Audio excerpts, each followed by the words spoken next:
Hello my goddesses, my name is Sherry Kumar of thegoddessprinciples.net, and today's video is to answer a reader question about how I became a goddess.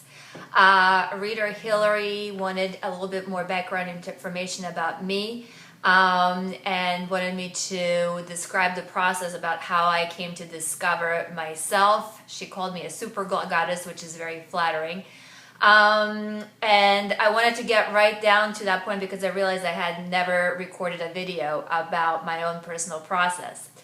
As some of you already know, since we interact a lot online, I got married when I was very, very young. I was in my early 20s and found myself going through a divorce in my late 30s. I was with the same person for about 15 years. And it was not until my late 30s that I had to figure out who I am as a person, figure out how to take care of myself, how to take care of my own needs. I was slapped with the reality of having compromised my career away for the sake of marriage, compromised myself away for the sake of marriage or being in a relationship.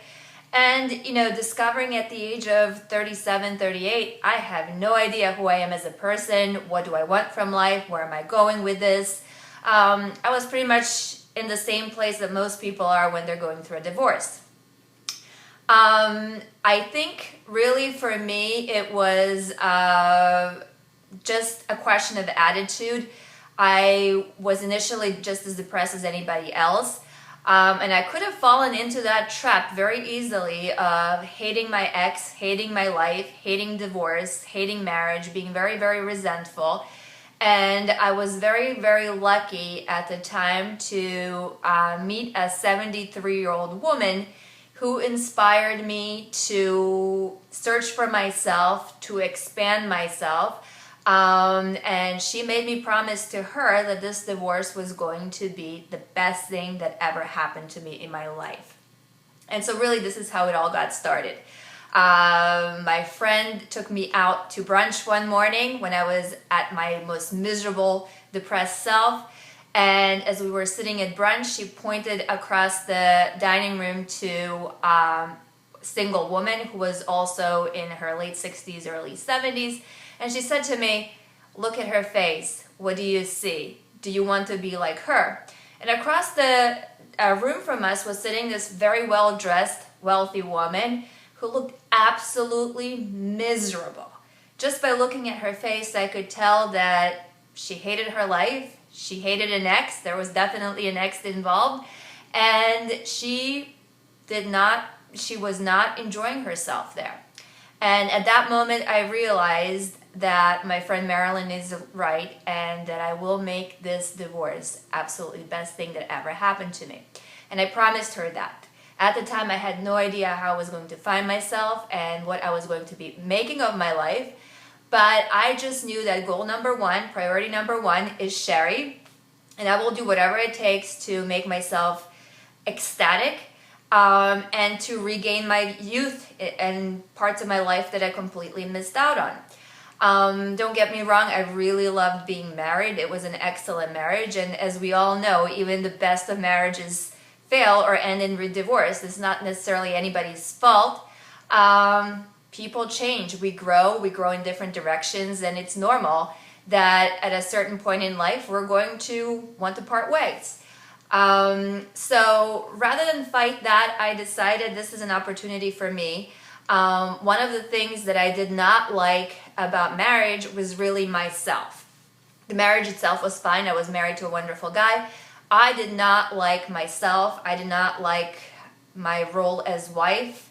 It didn't really suit me, mainly because being a spouse, whether male or female, requires a lot of compromise. Any marriage expert will say you must compromise to keep a marriage alive. And, as you do that for 15 years, you're basically compromising everything. You're compromising your personal belief system. You're compromising your career. For me, that was definitely true.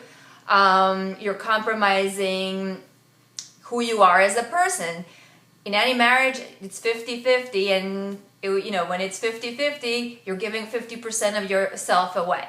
So really, the end of marriage was the best thing that ever happened to me, because it was my opportunity to find myself, and that, as you all know, is not an easy thing to do.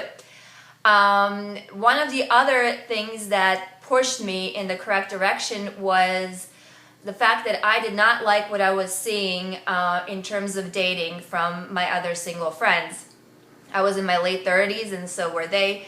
And so when they found out I was going through a divorce, they warned me about how horrible dating is for single women in my age group. They had warned me that there's a huge lack of men who are qualified, who are educated, and who are in my age group. They had warned me that dating was a miserable experience. They absolutely dread it. And that's what left out there are crazy, sick psychos who are old, bald, fat, and social rejects. And of course, when I believed that, my first few experiences dating were just like that. Luckily, I always had a lot of male friends, and their take on the situation was completely different. They took me out to a couple of bars, and I noticed right away that their dating experience was drastically different from women. For most men, dating is the spice of life. It's fun for them to date. They really enjoy the process. They enjoy meeting new women, experiencing different things, getting to know different people. They don't take dating so seriously as women do. And I simply felt much more at ease in their company, so I decided, you know what? My female friends are miserable at dating. They don't like the situation. I fully intend to be empowered. Let me learn from the men. And so a few of my male friends took me under their wing, and they showed me their techniques or how they date. And I discovered that dating can really be an enjoyable process. And I think the main difference between me going through learning to date and most women is that my attitude was very different. I wasn't dating because I needed to meet somebody new, because I was rushing to settle down. Instead, I was dating to catch up on lost time, to relearn, to experience all those things I never experienced before. Just like any man, I wanted variety, I wanted knowledge, I wanted adventure. And I decided I'm not going to take dating seriously. I'm not going to let it make me miserable. I'm simply going to do this to make myself happy and enjoy the process. And one of the first things that I started doing is dating younger men, which was extremely empowering, especially because I was just about to turn 40. And, the media tells you when a woman is turning 40, she's no longer desirable, her biological clock is expiring, she has to compromise, she has to settle. I always thought this is all baloney. I decided as soon as I started dating younger men, that actually there's a lot of value to dating younger men. It was great for my ego to see that younger men, 10, 12 years younger than me, were very much attracted to me. Contrary to popular belief, they are very much interested in commitment. They want commitment from an adult, serious woman who doesn't give them drama. They don't want commitment from young, wimpy, whiny person who doesn't know herself. So I realized right away that I'm a magnet for younger men, simply because my attitude is very young, but also because I know who I am. At the time, I was definitely faking that part. But younger men are definitely a boost to my ego. Very shaky ego at the time. And I also started dating for adventure. I did not need commitment from anybody. I was simply dating to get to know people, and mainly to get to know myself. I had no idea what I even need from a man. I assumed that what a good man is a carbon copy of my ex-husband. I had no idea there's even better men out there, and they're younger and younger and younger. Dating was definitely just for fun. Definitely an educational experience. That's exactly what I was looking to make of it. And so really for the next 5 or 6 years, while my girlfriends were telling me, you are too careless with relationships. You're not protecting your heart enough. You are not healthy because you don't want commitment. I realize that, we all have our own personal needs. I was not, marriage and babies and settling down all over again were not a goal, because I knew where that got me in the first place. Not criticizing marriage, but when you get married at such a young age, in your early 20s, you're just a child. There's no way you could know yourself at the time. And so, and most women compromise a lot in order to maintain a relationship or a marriage. So my goal was really to stop compromising and discover who Sherry is as a person, find myself all over again. I had, my career was at a standstill. I had compromised my entire career away to support my husband and make sure that his career is doing well. And so I had to find myself all over again. I had to discover my passion, my purpose. But one of the other things that I did for myself was to give myself a break. I gave myself a 1 year vacation at a time when I was going through the most stress of divorce. I decided I can't juggle too many things at the same time. I can't juggle my job and paying bills and lawyers and divorce court and my ex. I was just going to go crazy, lose my mind. So I decided I'm going to give myself a 1 year break. It's called my year of living dangerously, or my year of doing whatever I want. And for 1 year, life is going to be an adventure, no matter what. That 1 year, I started to travel. I traveled a lot by myself because I wanted to liberate myself from relationships, from neediness. I wanted to give myself confidence, so I knew I needed to spend a lot more time alone, and what better place to experiment with myself than Europe or a beach off the coast of Italy. It was all going to be fun.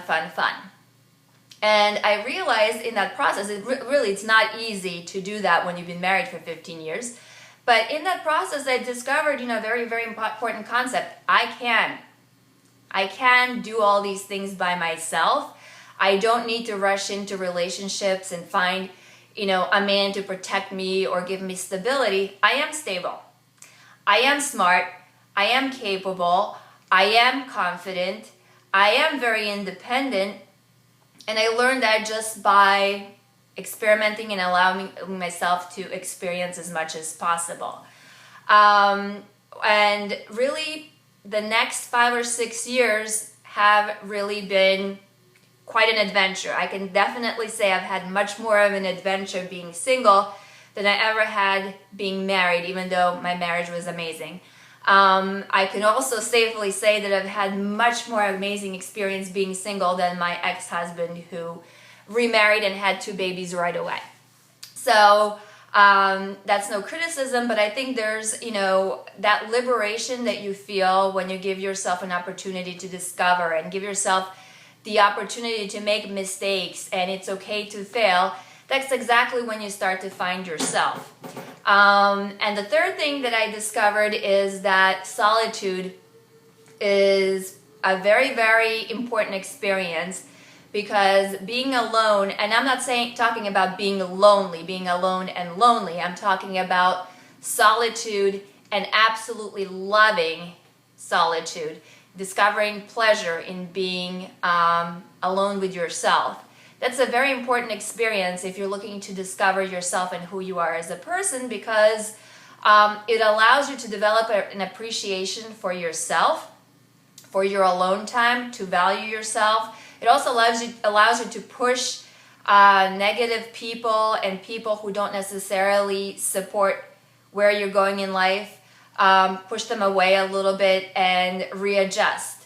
Once you discover how beautiful solitude is, and again, the key word is enjoy your solitude, or find enjoyment in that alone time. That's probably the best experience to discover yourself, who you are as a person, and what your needs are, what your wants are. This is where, in my solitude, I discovered my power, my independence, my confidence.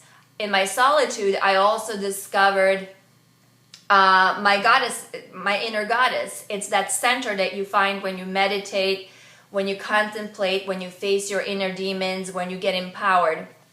That's where that goddess is. It's in the solitude, and it's in your inward focus. It's not out there. You can't find that amazing woman that you know that you are out there. You're not going to get a validation from other people. It's not, the answer is not with your girlfriends. The answer is not through dating and meeting men. No man is going to give you that, help you get in touch with who you are as a person. That inner goddess really lies in your alone time, and you have to be alone with yourself. If you can, definitely meditate. I highly recommend it. It was a life-altering experience for me. But if you can't meditate, spending time alone with yourself and becoming your own best friend and being your own best support system, facing your inner demons, learning to love yourself, learning to absolutely worship yourself, becoming much, much more selfish than you used to, shifting your focus from the world out there to the world within, is exactly what helped me get in touch with my inner goddess. And this is why I love to talk about the concept so much, because we are all taught that our purpose in life is to connect with other people, that our completion or our completeness comes from finding a mate, having children, buying a house, doing all those things that everybody else is doing. Other people cannot satisfy you, and other people cannot define you. And if you seek your definition from other people, that's exactly how you lose yourself. So that can only come from within. And I really think that solitude, blissful solitude, is one of the most important things that you can have. Out of solitude came the discovery of my confidence. I learned what I want in life. I found my power in my solitude. And that's exactly when things started to shift for me. I discovered that the more I got in touch with who I am as a person, the more I could project that to the outer world, and the more other people started to react to me that reflects who I really am. For example, men started to worship me when I started to worship myself. Employers started to see the value in me when I started to see the value in myself. So many other opportunities that I can't even describe on video came my way when I started to reflect that amazing person that I today know I am. And the only way you're going to discover that is get in touch with yourself through solitude, but also give yourself a break. Experience everything. Who says you have to date properly? You don't. Life is a candy store. The universe gifted you with thousands of beautiful younger men. Experiment with them all, because each one of them is a learning experience, and each one of them will show you who you are as a person. You'll develop preferences. You'll develop your confidence. You'll learn how to say no. You'll learn how to state your own needs.